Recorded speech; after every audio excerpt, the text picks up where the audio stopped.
कहा जाता है कि अगर शारीरिक और मानसिक रूप से स्वस्थ रहना है तो हमें खुश रहना सीखना होगा। अब सवाल यह उठता है कि खुश रहना क्या हमारे विचारों से संबंध रखता है, क्या हमारे नज़रिए से संबंध रखता है, या बॉडी में जो हार्मोन्स पाए जाते हैं क्या उनका संबंध हमारे खुश रहने से है। तो चलिए आज के साइको टॉक में इसी विषय पर चर्चा करते हैं। आप देख रहे हैं educational channel psychology and psycho talk और मैं हूं प्रोफेसर संजीव कुमार सिंह।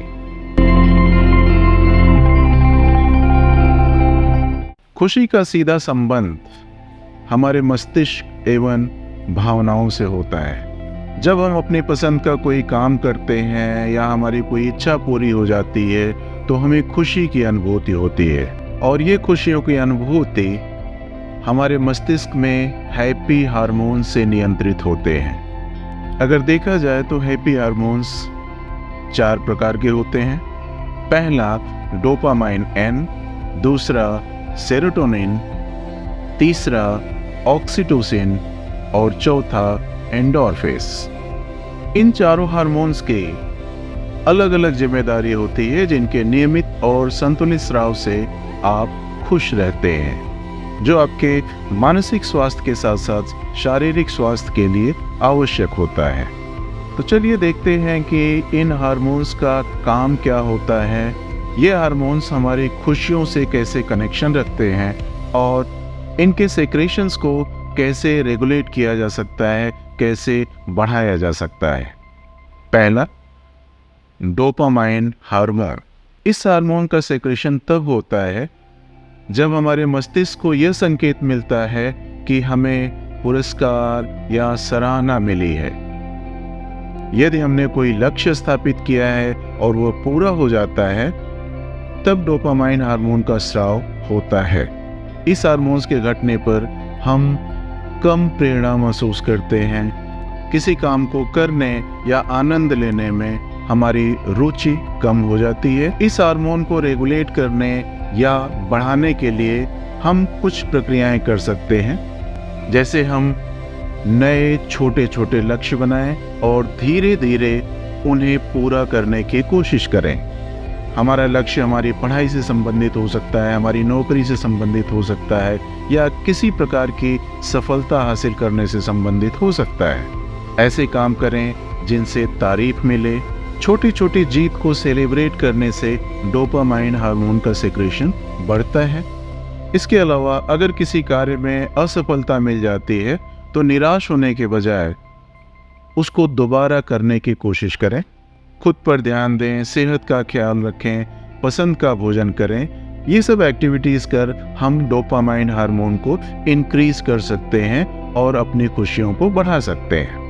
दूसरा हार्मोन जिसका संबंध हमारी खुशियों से होता है वह है सेरोटोनिन। यह हार्मोन मूड को स्थिर रखने का कार्य करता है। आपका डाइजेशन, नींद की क्रिया और हड्डी की सेहत भी नियंत्रित करता है। इतना ही नहीं, यह तनाव, अवसाद और चिंता को दूर करने का भी काम करता है। आप रोजाना कैसा महसूस करते हैं, इसमें सेरोटोनिन हार्मोन की काफी भूमिका होती है। लिहाजा जब भी आप लो फील कर रहे हो, मन उदास हो, तो कोशिश करें सेरोटोनिन हार्मोन को इंक्रीज करने का। अब इसको कैसे इंक्रीज किया जा सकता है? सेरोटोनिन हार्मोन को इंक्रीज करने के लिए आप नियमित व्यायाम करें। नियमित व्यायाम से क्या होता है कि आपका आत्मविश्वास बढ़ता है। हमेशा सकारात्मक पहलुओं पर ध्यान केंद्रित करें। अगर आप किसी कार्य में विफल होते हैं और हमेशा उसके बारे में सोचते रहते हैं तो सेरोटोनिन हार्मोन का लेवल कम होना शुरू हो जाता है। ऐसे में जो भी आपने लूज किया है उस पर ध्यान देने के बजाय जो हासिल किया है उस पर ध्यान देकर सेरोटोनिन हार्मोन को बढ़ाया जा सकता है। इसके अलावा रोज कुछ नया करने की कोशिश करने के लिए खुद को चुनौती दें। इन सब से सेरोटोनिन हार्मोन का सेक्रेशन बढ़ता है और आप खुश महसूस करते हैं। तीसरा हार्मोन है ऑक्सीटोसिन हार्मोन। ऑक्सीटोसिन ऐसा हार्मोन है कि इसके बढ़ने से रिश्तों में विश्वास और प्रेम बढ़ता है। अभिभावकों, और बच्चों के रिश्तों को मजबूत करने में भी इसका काफ़ी महत्व होता है। स्पर्श, जैसे बच्चे को प्यार करना, किसी को गले लगाना या पालतू के साथ खेलने से इस हार्मोन का स्राव बढ़ता है। अगर आप इस हार्मोन को इंक्रीज करना चाहते हैं तो दोस्तों और परिवार के साथ समय बिताएं और हो सके तो उन्हें गले लगाकर प्रेम जाहिर करें। घर में बच्चे हैं तो उनके साथ खेलें, योग और एक्सरसाइज करें। अपनों के लिए कुछ अच्छा कर सकते हैं तो करें, जैसे उपहार दें, किसी की मदद करें। इन सब से इस हार्मोन का स्राव बढ़ता है। इसके अलावा खाने की खुशबू और स्वाद से भी हार्मोन का स्तर बढ़ाया जा सकता है। चौथा आईपी हार्मोन एंडोर्फिन हार्मोन कहलाता है। यह हार्मोन तनाव और दर्द के स्तर को कम करने के लिए जाना जाता है। यह मन को खुशी देने का काम करता है। जब भी शरीर में एंडोर्फिन हार्मोन का स्राव कम होता है तो हम अच्छा महसूस नहीं करते हैं, लो फील करना शुरू कर देते हैं, मन उदास हो जाता है। यह हार्मोन हमारे टेंशन, डिप्रेशन और एंजाइटी को भी दूर करने के लिए काफ़ी आवश्यक माना जाता है। ऐसे लोगों का साथ चुनें जो आपको हंसाएं और खुश महसूस कराएं। जब भी आप हंसते हैं तो एंडोर्फिन हार्मोन का स्राव तेजी से होना शुरू हो जाता है। इसके अलावा एंडोर्फिन को अगर बढ़ाना है तो संगीत सुनें, गुनगुनाएं, उनके साथ साथ थिरकें, जोक्स पढ़ें, कॉमेडी शोज देखें, पसंद का भोजन खाएं, पसंद का काम करें और घूमना पसंद है तो उसके लिए समय निकालें। रेगुलर एक्सरसाइज डोपामाइन, सेरोटोनिन और ऑक्सीटोसिन के साथ साथ एंडोर्फिन हार्मोन के सेक्रेशन को भी बढ़ाता है।